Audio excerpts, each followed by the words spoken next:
ومرشدنا وطبيب قلوبنا ومولانا مقتدى القاسم محمد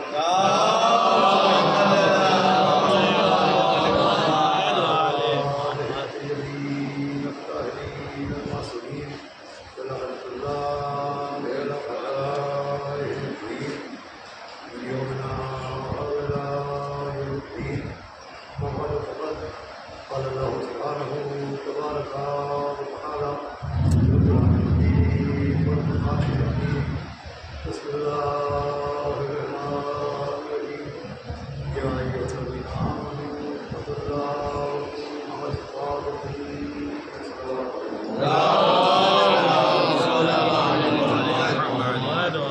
گرامی آپ کے سامنے نبے سے مبینہ لہٰذا تو خیر سے کرنے کے لیے قرآن مجید کی جس آیت کریمہ کی دعوت کرنے کے لیے حاصل کیا اس میں خدا عالم نے بہت تاکید کے ساتھ تمام صاحبان ایمان کو حکم دیا کہ تقوی اللہ تقوی اختیار کرو پرہیزگاری اختیار کرو اور مع الصادقین، اور اس کے ساتھ ساتھ صادقین کے ساتھ ہو جاؤ، صادقین سے متوسط ہو جاؤ. لیکن صاحبان ایمان کو تقوی کے ساتھ صادقین سے تمسک اور صادقین سے وابستگی کا جو حکم دیا جا رہا ہے، تو یہ حکم جہاں اس وجہ سے دیا جا رہا ہے کہ صادقین سے متوسط ہونا، صادقین سے تمسک اختیار کرنا جہاں دنیا میں عزت کا سبب بنے گا اور آخرت میں جنت کا سبب بنے گا، وہی صادقین کے ساتھ ہونا اس لیے بھی ضروری ہے کہ صادقین کا ساتھ انسان کو سب سے بڑے گناہ سے محفوظ کرے. اگر آپ غور فرمائیں تو سب سے گفتگو ہے کہ صادقین سے متمسک ہونا تمام صاحبان ایمان کو سب سے بڑے گناہ سے محفوظ کرنا. یہ گناہ بہت سے ہیں لیکن میں نے جو عرض کیا کہ سب سے بڑے گناہ سے محفوظ کرنا. اگر آپ قرآن اور احادیث معصومین کے آئینے میں دیکھیے تو جس گناہ کو سب سے بڑا گناہ قرار دیا گیا ہے اسے کذب کہتے ہیں، دروغ گوئی کہتے ہیں. ہماری آپ کی زبان میں جھوٹ بولنا ہے.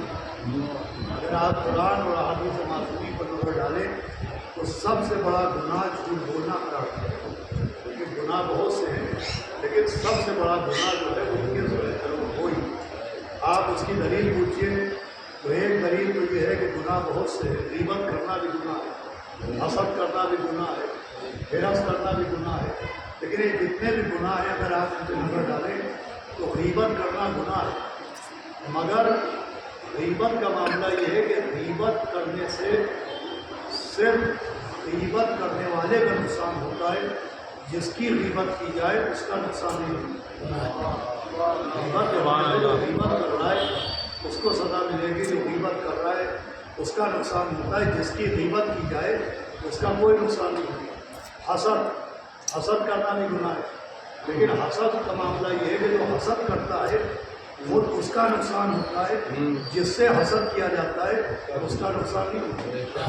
لیکن جھوٹ ایک ایسا گناہ ہے کہ جو جھوٹ بولتا ہے اس کا بھی نقصان ہوتا ہے، اور جو جھوٹ کو سچ مان لیتا ہے اس کا بھی نقصان ہوتا ہے.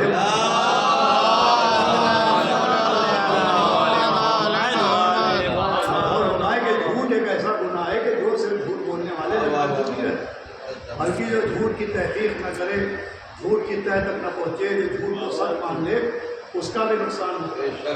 آپ اس کی دلیل پوچھیے تو اس کی دلیل ہے جناب آدم کا جنت سے زمین پہ آنا ہے. بھائی حضرت آدم کو اللہ نے خلق کیا اور اس کے بعد ان کے پیکر کو فرشتوں نے سجدہ کیا اور ہوا کہ اب آدم تم اور تمہاری زوجہ جنت میں رہو. تو جناب آدم اور جناب حوا جنت میں رہ وہ سبب جس سبب سے جناب آدم و حوا کو زمین پر بھیجا گیا وہ سبب کیا؟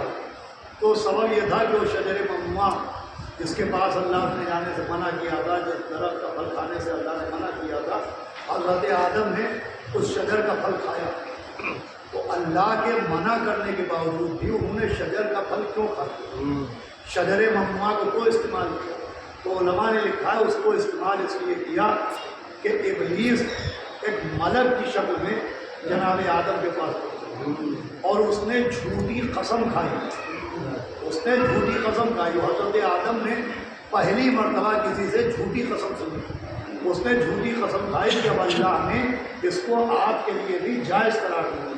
تو جناب آدم نے اس کی جھوٹی قسم پر بھروسہ کیا.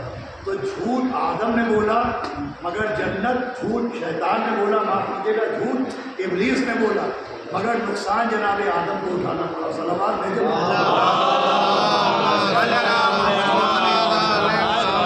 جھوٹ کا نقصان صرف ابلیس تک محدود نہیں رہا. جھوٹ بولا تھا ابلیس نے، لیکن اس کا نقصان، اس کا اثر جناب آدم تک پہنچا. آپ دیکھیے شریعت دو گواہیاں مانگتی ہے، دونوں گواہیاں موجود ہیں کہ جھوٹ کا اثر صرف جھوٹ بولنے والے تک محدود نہیں ہوتا، جھوٹ کا نقصان صرف جھوٹ بولنے والے تک محدود نہیں ہوتا، جھوٹ کا نقصان دوسروں تک بھی پہنچتا ہے. اس کی پہلی گواہی جناب آدم کے جنت سے زمین پر آنے سے ملی ہے، اور دوسری گواہی جناب یوسف کے زندان میں جانے سے ملی ہے. صلوات بھیجو.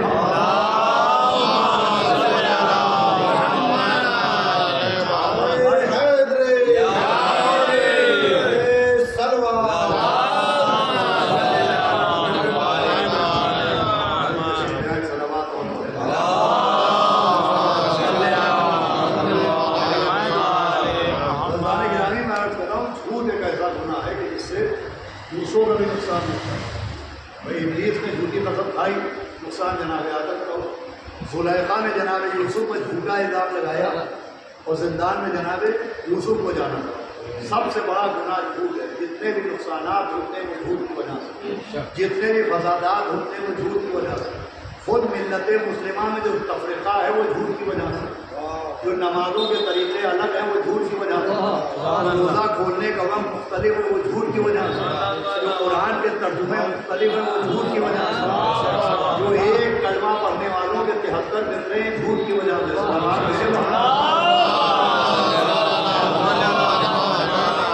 اسلام میں جتنا بھی تفرقہ ہوا ہے وہ ایک جھوٹ کی وجہ سے، وہ جھوٹ جو غدیر جیسی سچائی کی مخالفت میں بولا گیا. بھیجے محمد.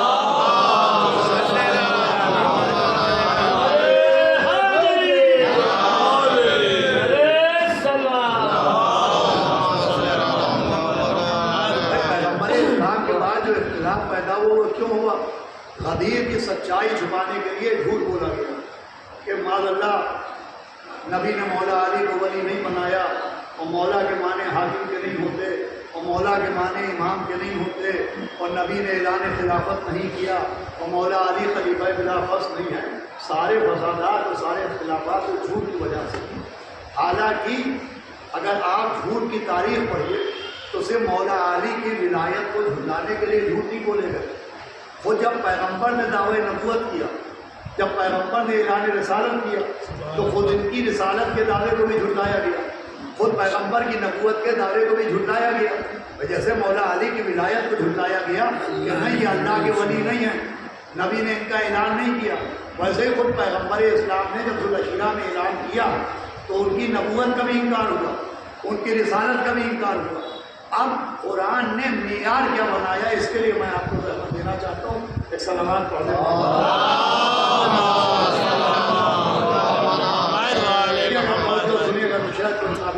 بات ہو کہ قرآن نے معیار کیا بنایا. جب پیغمبر کی نبوت کو جھٹلایا گیا، جب پیغمبر کے دعوے رسالت کو جھٹلایا گیا کہ یہ اللہ کے نبی نہیں ہیں، اللہ نے انہیں رسول نہیں بنایا، اللہ نے انہیں عہدہ نبوت پر نہیں بٹھایا، ان پر اللہ کی کتاب نازل نہیں ہوئی، تو قرآن نے کیا معیار بنایا؟ قرآن نے نبی کی نبوت اور نبی کی حقانیت کے لیے کیا معیار بنائی؟ تو قرآن میں مختلف مقامات کے اوپر آپ کو وہ آیتیں ملیں گی جس میں اللہ نے یہودیوں سے خطاب کیا، عیسائیوں سے خطاب کیا، خاص کر کے یہودی اور نصارائے نجران سے خطاب کیا. دیکھیں نبوت کا انکار اور رسالت کا انکار صرف ان پڑھ جاہلوں کافروں نے نہیں کیا تھا، بلکہ دعوی نبوت کو انہوں نے بھی جھٹلایا تھا جو صاحبان کتاب کہلاتے تھے. بھائی خود قرآن میں یہودیوں کو صاحب کتاب کہا گیا ہے، عیسائیوں کو صاحب کتاب کہا گیا ہے. تو قرآن میں ان صاحبان کتاب سے گفتگو کرتے ہوئے قرآن کہہ رہا ہے کہ اگر تمہیں ان کی نبوت پہ یقین نہیں ہے، اگر تمہیں ان کی رسالت پہ یقین نہیں ہے، اگر تم ان کے دعوے کو سچا نہیں مانتے، تو یہ نہ دیکھو کہ قرآن میں کیا ہے، تم خود اپنی کتابوں میں دیکھو کہ تمہاری کتابوں میں کیا ہے. سلامات بھیجو.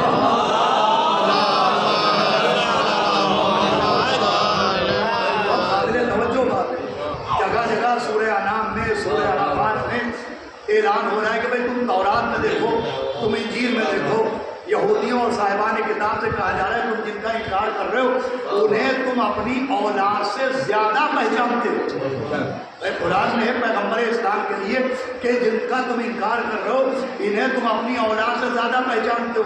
یہ کیوں کہا گیا؟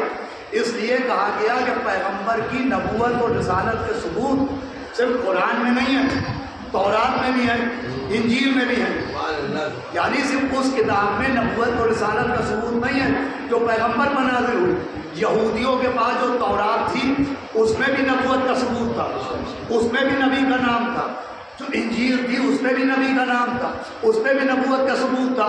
تو قرآن نے ایک معیار یہ بنایا کہ بھائی تمہیں قرآن پہ یقین نہیں، نبی کے دعوے نبوت پہ یقین نہیں، تو اپنی کتابیں دیکھو.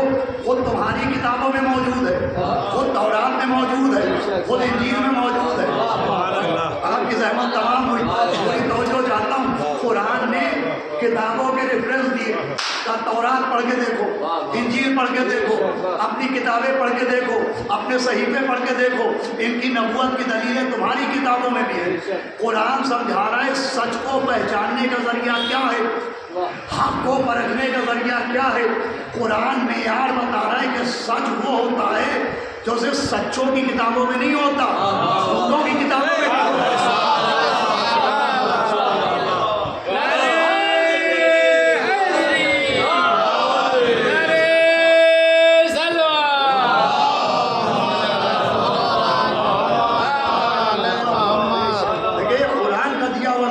سچ کسے کہتے ہیں؟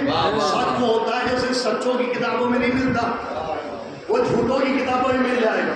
حق وہ ہوتا ہے جو صرف کتب حقہ میں نہیں ہوتا، کتب باطلہ میں بھی ہوتا ہے. بھائی قرآن نے کیا معیار بنایا کہ بھائی تمہیں ہماری کتاب پہ یقین نہیں تو اپنی کتابیں دیکھ لو. تمہیں قرآن پہ یقین نہیں، تورات پڑھ کے دیکھ لو. تمہیں انجیل پہ یقین نہیں تو تمہیں قرآن پہ یقین نہیں، انجیل پڑھ کے دیکھ لو. قرآن نے پڑھے لکھے لوگوں کے لیے ایک معیار بنایا کہ بھائی کتابیں لاؤ اور ہماری کتاب نہ صحیح اپنی کتاب دیکھ کے بتاؤ کہ ان کی حقانیت ہے کہ نہیں، ان کی نبوت کا ثبوت ہے کہ نہیں، ان کی رسالت کا ثبوت ہے کہ نہیں. تو اب جیسے نبی کی نبوت کا انکار ہوا تو معیار کتابوں کو بنایا گیا. تو جنہوں نے علی کی ولایت کا انکار کیا ان کے لیے بھی معیار کتابیں ہی بنے گی.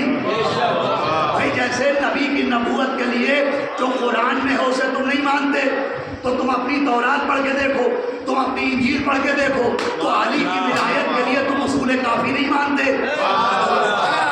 تہذیب کو نہیں مانتے، تم کتاب الاحکام کو نہیں مانتے، تم وسائل الشیعہ کو نہیں مانتے، تم من لا یعلم کو نہیں مانتے.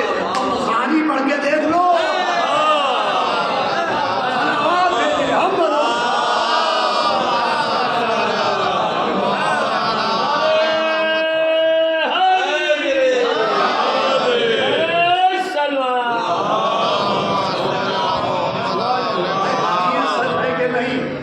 من کن تو مولا ہو فہذا علی مولا کہا گیا کہ نہیں. آخری حج میں اعلان ولایت ہوا کہ نہیں. نبی نے مولا علی کو ہاتھوں میں اٹھایا کہ نہیں. من کن تو مولا ہو فہذا علی مولا فرمایا کہ نہیں. یہ صرف شیعہ کتابوں میں تھوڑی موجود ہے، یہ تو غیر شیعہ کتابوں میں موجود ہے.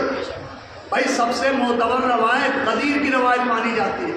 جس کے سب سے زیادہ راوی ہیں وہ غدیر، جس کے سب سے زیادہ سندیں ہیں وہ غدیر، اور جہاں سب سے زیادہ مجمع تھا وہ بھی غدیر.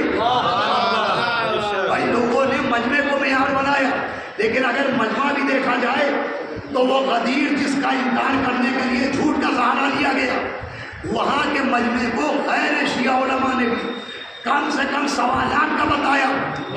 اور جہاں اس غدیر کی سچائی کو جھٹلانے کے لیے جھوٹ بولا گیا وہاں کا مجمع زیادہ سے زیادہ 250 اور غدیر کا مجمع 1.25 بھائی صحیفہ میں تھے 250 اور غدیر میں تھے 1.25.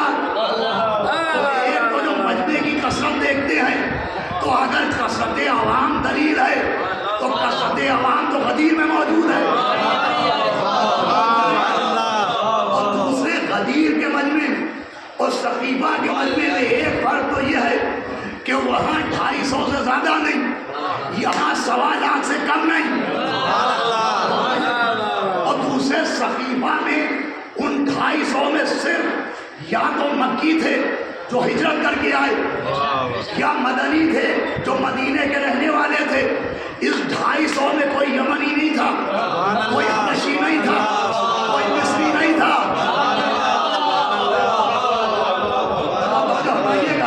جہاں سچ کو جھٹلایا گیا وہاں 250 اور ان میں صرف مکی تھے یا مدنی، مگر غدیر کے مجمع میں یمنی بھی تھے، غدیر کے مجمع میں حبشی بھی تھے، غدیر کے مجمع میں بحرینی بھی تھے، غدیر کے مجمع میں مصری بھی تھے، غدیر کے مجمع میں مدنی بھی تھے، غدیر کے مجمع میں مکی بھی تھے۔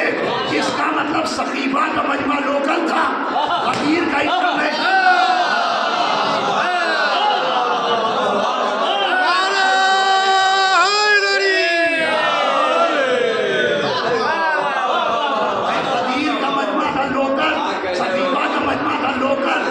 غدیر کا مجمع تھا انٹرنیشنل۔ اسے کیا کیجئے کہ لوکل جھوٹ سمجھ میں آیا، انٹرنیشنل سچ سمجھ میں آیا۔ آواز ہے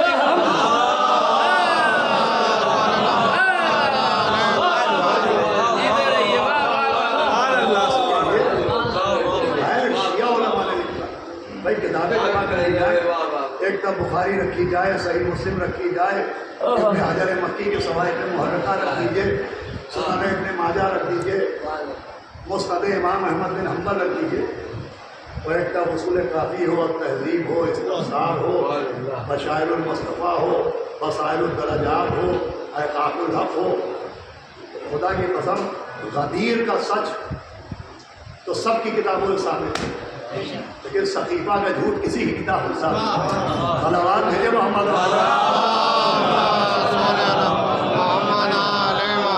جو غدیر کے بعد جھوٹ اختیار کیا گیا کہ جب اجماع امت ہو گیا، امت جمع ہو گئی۔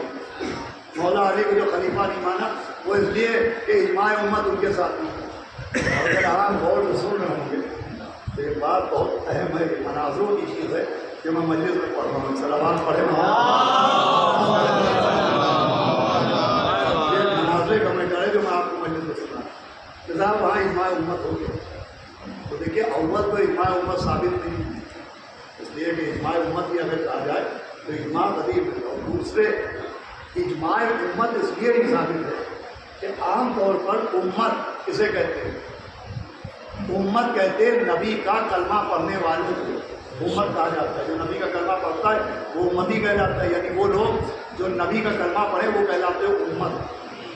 تو عام طور پر امت کا مطلب ہوتا ہے نبی کا کلمہ پڑھنے والا، لیکن جب آپ قرآن پڑھیے تو قرآن میں جناب ابراہیم کو نبی بھی کہا گیا ہے اور جناب ابراہیم کو امت بھی کہا گیا ہے۔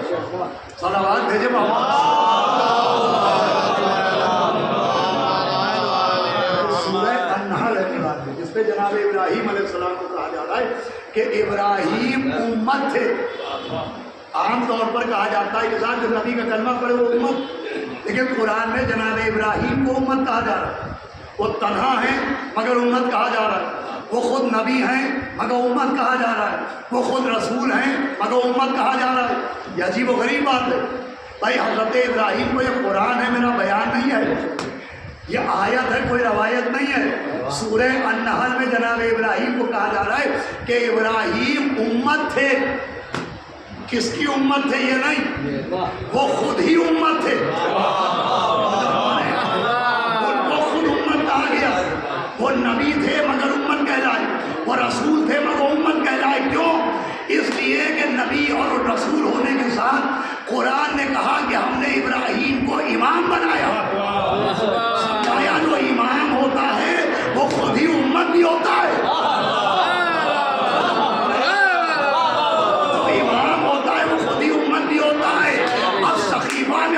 اجماع امت بعد میں ثابت کیجئے، کسی امام کا ہونا پہلے ثابت کیجئے۔ صلوات بھیجے محمد۔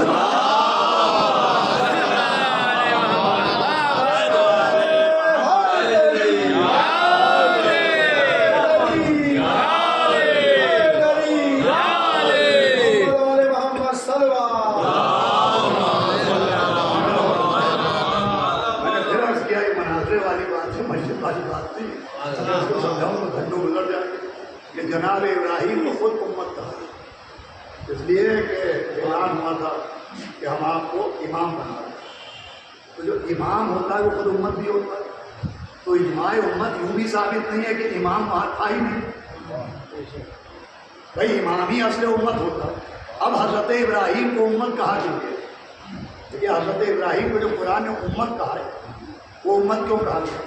جس وقت جناب ابراہیم نے اعلان توحید کیا اس وقت تک کوئی اور کلمہ پڑھنے والا تھا ہی نہیں، اس لیے خود انہی کو امت کہا گیا۔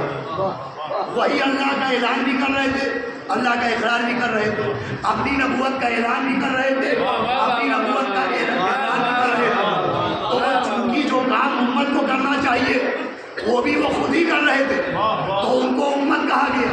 نہیں، لفظوں کو بدلوں، سمجھایا گیا کہ امت صرف کلمہ پڑھنے والوں کو نہیں کہتے، باطل کے مقابلے میں ڈٹ جانے والے کو کہتے ہیں۔ جو تنہا حق پہ ہو، باطل کے سامنے جو تنہا حق پہ ہو وہ امت ہے۔ جو بھائی پھر سنیے گا، باطل کے سامنے جو تنہا حق پہ ہو وہ امت ہے۔ تو ابراہیم چونکہ تنہا حق پہ تھے اس لیے وہ امت کہلائے۔ تو جیسے ابراہیم امت ہے ویسے ہی مولا علی امت ہے، اور فرق یہ ہے جو حق پر ہو اسے ابراہیم کہتے ہیں، تو ہم جس کے پیچھے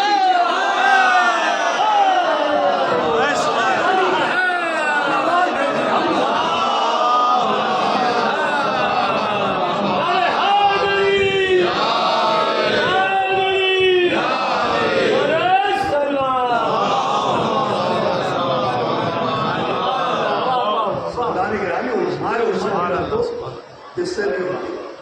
تو بہرحال میں نے عرض کیا غدیر وہ سچائی ہے جس کو جھٹلانے کے لیے جھوٹ بولے گئے، مگر سب کی کتابوں میں موجود ہے۔ سب سے زیادہ روایتیں غدیر کی ہیں، سب سے زیادہ راوی غدیر کے ہیں، سب سے زیادہ مجمع غدیر میں موجود تھا۔ صرف شیعہ علماء نے نہیں، غیر شیعہ علماء نے کثرت سے لکھا۔ یہ 100 سال پہلے 200 سال پہلے کی بات نہیں ہے کہ شیعوں کی زمینداری کا زمانہ تھا اور اودھ شیعہ نوابین کا دور تھا لہٰذا اس پہ غیر شیعوں نے لکھی نہیں۔ 1100 برس پرانے ایک عالم ہیں جن کا نام ہے امام طبری، اہل سنت عالم، انہوں نے غدیر پہ لکھا نہیں، اپنی کتاب میں غدیر پہ نہیں لکھا ہے، غدیر ہی پہ پوری کتاب لکھی ہے۔ صلوات بھیجو تاریخ طبری بھی ہے، ایسا نہیں ہے کہ بس تکلف انہوں نے غدیر کا ذکر کیا، انہوں نے پوری ایک کتاب ایسے لکھی ہے، کتاب الولایت، جو غدیری پڑھی ہے۔ ان کو سزا بھی دی گئی جب انہوں نے کتاب الولایت لکھی، ان کا انتقال ہوا تو ان کا جنازہ نہیں اٹھنے دیا گیا، ان کو رات میں چپکے سے ان کے گھر ہی میں دفن کرنا پڑا۔ ایک حافظ ابن عقدہ تھے، انہوں نے بھی کتاب الولایت کے نام سے لکھا، ان کو مار ڈالا گیا۔ امام نسائی، یہ بہت علیکم السلام، یہ بڑا مشہور نام ہے، بچے یاد رکھتے ہیں۔ دیکھیے اہل سنت حضرات میں 6 کتابیں ہیں جن کو سب سے زیادہ اتھینٹک مانا جاتا ہے، معتبر مانا جاتا ہے، جس میں صحیح بخاری ہے، صحیح مسلم ہے، اسی میں ایک کتاب ہے صحیح نسائی، اس کے لکھنے والے امام نسائی۔ ان کے ساتھ بہت برا رویہ اختیار کیا گیا۔ جب دمشق میں پہنچے تو انہوں نے دیکھا کہ شام میں دمشق میں لوگ نماز پڑھنے کے بعد معاذ اللہ مولا علی پر تبرہ کرتے ہیں۔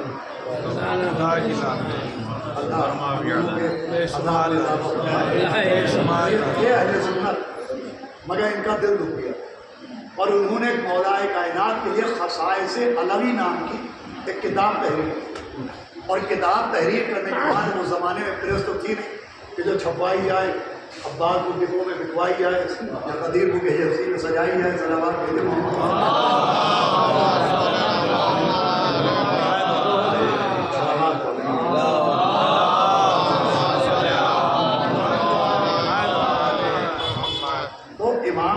وہ اپنی کتاب میں انہوں نے دیکھا مسجد میں یہ بیہودگی ہوتی ہے کہ جناب امیر کی شان میں گستاخی ہوتی ہے، تو وہ مسجد کے باہر ممبر رکھا ہوا ہے، وہ اس ممبر میں بیٹھ کے خصائص علوی سے مولا کائنات کے فضائل بیان کرتا ہے۔ اسی مجمع میں جہاں مولا کائنات کی شان میں گستاخی ہوتی تھی وہاں امام نسائی فضائل بیان کرتے تو ان کو ممبر سے کھینچا گیا اور کھینچتے ہوئے مسجد سے باہر پھینکا گیا تو کہا گیا کہ ہم ممبر سے علی کے فضائل برداشت نہیں کریں گے. ممبروں سے علی کے فضائل پڑھنے والوں کو کھینچنا یہ پرانے شامیوں کی پرانی عادت ہے. کہاں سے آ گئی؟ بھیجے محمد.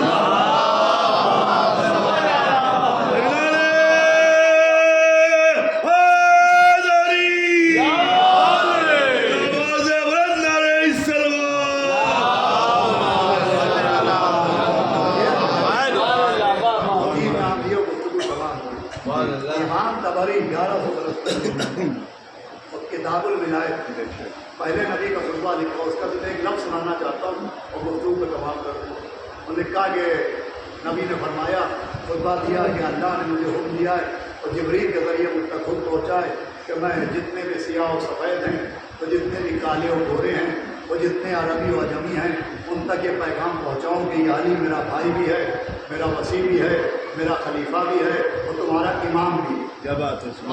اور پھر دو جملے سنیے گا.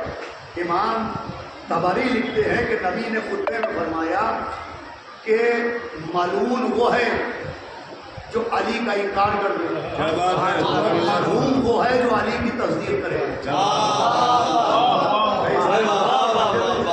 ابھی ایک نبی کی زبان سے نکلے ہوئے لفظ ہیں. فرمایا ملعون کون؟ جو ولایت علی و مولا علی کا انکار کرے وہ ملعون ہے. اور کہا جو مولا علی کی تصدیق کرے وہ مرحوم ہے. یہ مرحوم عربی لفظ ہے مگر ہمارے آپ کے لیے اجنبی لفظ نہیں ہے. سلامات بھیجے بابا.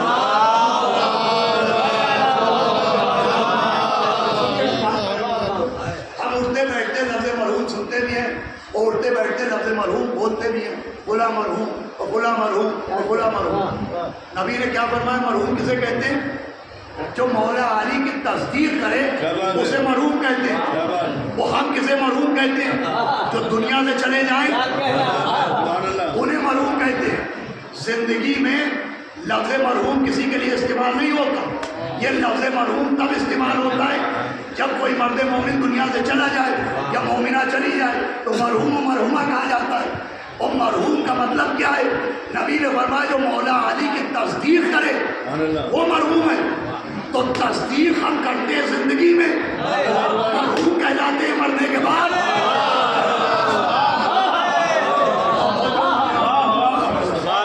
علی کے نعرے لگاتے ہیں زندگی میں, مرحوم کہلاتے ہیں مرنے کے بعد. اقرار ولایت کرتے ہیں زندگی میں, مرحوم کہلاتے ہیں مرنے کے بعد. مولا علی کے فضائل پڑھتے ہیں زندگی میں لیکن مرحوم کہلاتے ہیں مرنے کے بعد. یہ معاملہ کیا ہے بھائی؟ نبی تو فرما رہے جو مولا علی کی تصدیق کرے وہ مرحوم ہے.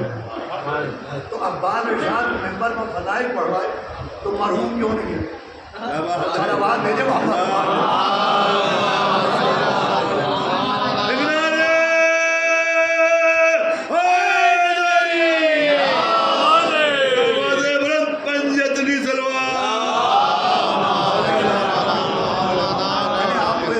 تو میری محنت سوارت ہو جائے گی انشاءاللہ. کبھی موقع ملے گا تو تفصیل سے اس کے ایک نبی کہہ رہے جو مولا علی کی تصدیق کرے, ولایت کی تصدیق کرے کہ ہاں یہ اللہ کے ولی ہے وہ مرحوم ہے.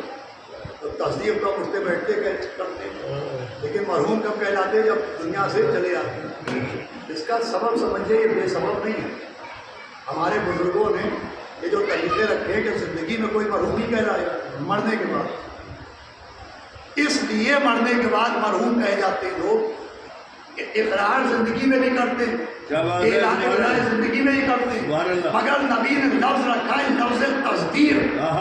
اور تصدیق کا قانون یہ ہے کہ تصدیق سن کے نہیں ہوتی, دیکھنے کے بعد ہوتی ہے.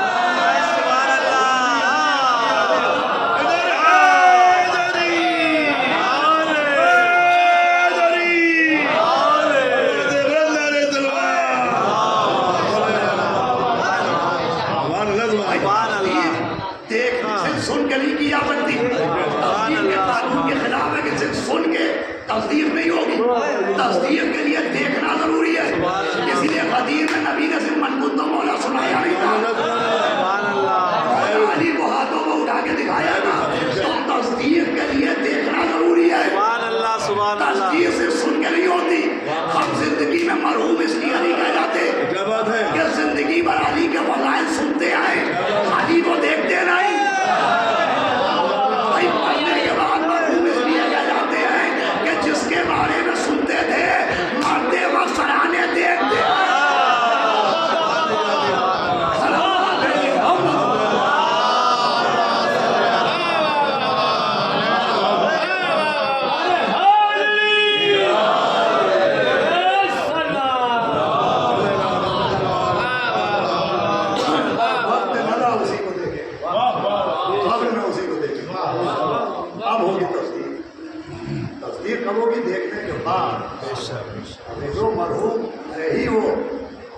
کہ جس کے سراہنے مولا کائنات آئی، جس کی قبر میں جناب امیر آئی، اسے زیارت جناب امیر نصیب ہو، وہ دیکھ کے کہے، کیا خوب کہا محسن نقوی صاحب نے کہ محسن میری لحق کا وہ منظر عجیب تھا جب میں نے خود علی سے کہا یا علی،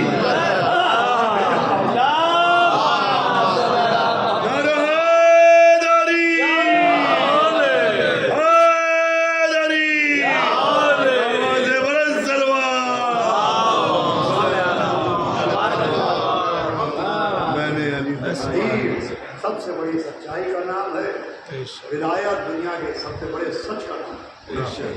ساری سچائیوں کا اقرار کیا، لیکن اگر اس سچ کا اقرار نہ کیا تو کسی چیز کا اقرار، اور یہی کام آئے گا سچا مظلومہ کے درجات کو بلند فرمائے۔ یہ جو سچ، یہ جو ولایت اور یہ جو تصدیق جناب امیر ہوتی ہے، اس میں ہماری آپ کی محنتیں مطالعے تک، سماعتوں تک محدود ہیں، لیکن رگوں میں جو ولایت خون بھر کے دوڑتی ہے وہ ماں کی وجہ سے، ماں کی دودھ کی طہارت ہوتی ہے۔ دیکھیے جتنی ہم آپ اپنی والداؤں، اپنی ماؤں کی خدمت کریں، وہ عزت کریں، کم بڑا ہزاروں مرتبہ کہتا ہوں کہ ہر ماں، ہر قوم کی ماں اپنے بچوں کے ساتھ نیکیاں کرتی ہے، مگر ہماری مائیں جتنی قدر کریں کم۔ ہماری مائیں ہمارے لیے ذریعہ عشق مولا حسین، ذریعہ ولایت جناب امیر ہے۔ اسی لیے فرمایا کہ جب اپنے دلوں میں ہماری محبت کی ٹھنڈک محسوس کرنا تو اپنی ماں کے ایک کردار ہے ماں کی۔ اگر آپ ماضی میں جائیے، حجاج کا دور، متوکل کا دور دیکھیے، تو آج یہ جو ہمارے آپ کے نام ہیں اہل بیت اطہار کے نام پر، یہ نام رکھنا بھی آسان نہیں۔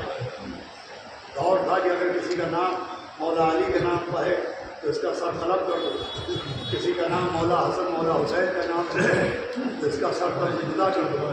یہ سلام ان ماؤں پر ہے جنہوں نے کہا جب چلتے ہیں تو چلے، بچے مرتے ہیں تو مرے، ہمارے نام آل محمد کے نام ہوتے، انہیں کی خدمات ہیں کہ انہیں کے ذریعے ہم تک آپ تک آل محمد کی محبت۔ کیسی کیسی خواتین گزری ہیں اور جس کی منزل کو وہ ہیں ہم آپ تصور نہیں کرتے۔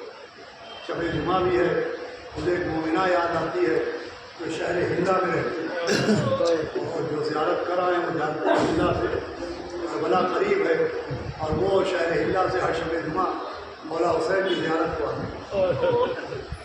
ایک شب جمعہ وہ پہنچی تو زائرین کا مجمع بہت تھا، وہ ذریعہ تک نہیں پہنچ سکے۔ اس زمانے میں آدھی رات کے بعد ذریع بند کر دی جاتی تھی، حرم بند کر دیا جاتا تھا۔ وہ آدھی رات ہو گئی اور وہ جب پہنچی ذریع تک تو حرم بند ہونے کا وقت آ گیا۔ تو مجاور نے پہلے تو بہت احترام و تعظیم سے ان سے کہا کہ بیوی حرم بند ہونے کا وقت آ گیا، باہر چلی جاؤ، لیکن کثرت گریہ کی وجہ سے نہیں سنا۔ انہوں نے آواز اور بلند کی، مومنہ نے پھر نہیں سنا، ان کا لہجہ سخت ہوا، مومنہ نے پھر نہیں سنا۔ تو مجاور نے وہ جاروب جس سے صفائی کی جاتی ہے، وہ جاروب اٹھا کے اس مومنہ کی پشت پر ماری۔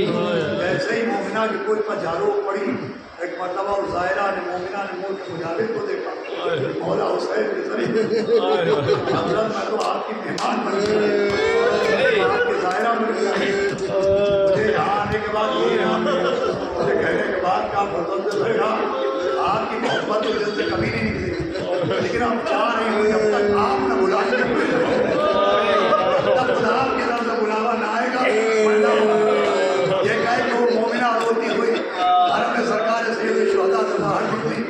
مجاور نے حرم کو بند کیا، رات میں بستر پر لیٹے تو دیکھا کربلا کا مسافر ایک ہاتھ سینے پہ ہے، علی اکبر کا در موجود ہے، ایک ہاتھ کمر پہ ہے، یاد عباس باقی ہے۔ مجاور نے سلام کیا، امام نے جواب سلام دے کے کہا میں تم سے راضی نہیں ہوں، کہا مجھ سے کیا غلطی ہو گئی، کہا میرے قریب آؤ۔ جب وہ قریب آیا تو امام نے اپنا پیران ہٹایا، کہا جا میری پشت کو بلا کرو۔ اب جب پشت پر دیکھا تو ایک نشان پڑا ہوا تھا، ایک نشان زر پڑا ہوا تھا۔ اس مجاور نے کہا کہ یہ نشان کیسا ہے؟ کہا تم نے جو میری ظاہرہ کو چاروں جاؤ، جب تک ظاہرہ نہ آئے گی میں تم سے راضی نہ ہوں گا۔